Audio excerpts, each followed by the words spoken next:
Apes have formed multiple clans many generations after Caesar's death, while humans have turned feral.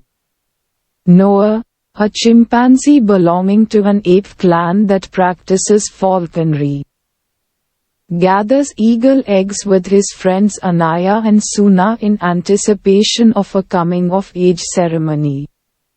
But a human scavenger follows Noah home, accidentally breaking his egg in a fight, then running away. A group of ape raiders armed with electric weapons is encountered by Noah while she is looking for a replacement egg. The apes pursue Noah's horse as it returns to his clan while he hides from them. When Noah rushes home, he discovers that his village is on fire. Silver, the raider leader, kills Noah's father and renders Noah unconscious. When Noah wakes up, he finds his clan kidnapped. After burying his father, he departs to save his clan.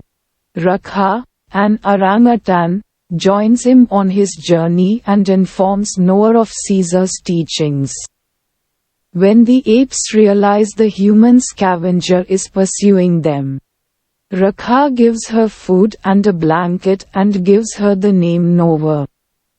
Suddenly, Silver's raiders attack the group of feral humans that they come across. To their surprise, Noah and Rakha are able to speak and save Noah.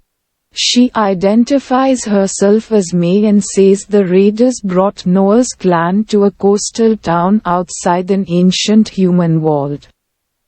On their way to the settlement, Silver ambushes them as they cross a bridge.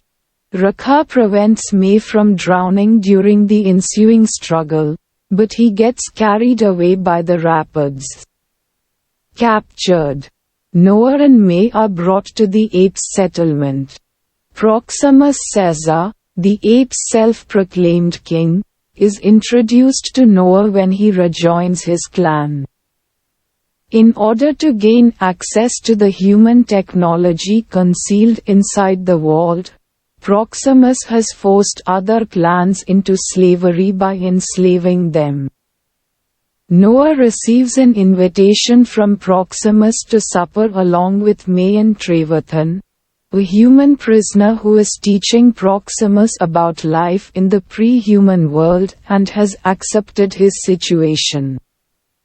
Proximus cautions him that May only has her own interests in mind, but he thinks Noah's intelligence might be able to help open the world. Noah approaches May and asks for the truth in return for his assistance.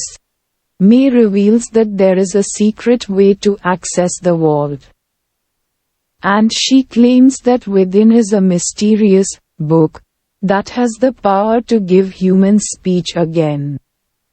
In an attempt to demolish Proximus' settlement and guide his clan back home, Noah consents to assist her in accessing the world. The levee encircling the settlement is covered in explosives that Noah, May, Suna, and Anaya covertly plant. May murders Trevathan when he catches them with the intention of alerting Proximus. As the group enters the world, it becomes clear that it is a military bunker with a cache of weapons and May's book, which is actually a satellite decryption key. The apes come across old picture books that show apes in zoo cages and humans as the once dominant species. Proximus and his tribe approach the group as they emerge from the bunker. When one of Proximus's apes makes a threat to kill Suna, May uses a gun she found to kill him. May agrees to let Proximus go as long as she reveals the locations of the other weapons. When May refuses, the explosives detonate, flooding the bunker and engulfing the apes within. While the apes use the bunker to ascend to higher ground, May leaves the settlement. Silver comes after Noah, but Noah traps and drowns him. Proximus attacks Noah as he and his clan escape the bunker. Noah commands his clan to send their eagles after Proximus, causing him to fall off a cliff and seemingly perish. May shows up to say goodbye to Noah while his clan heads back to rebuild their house.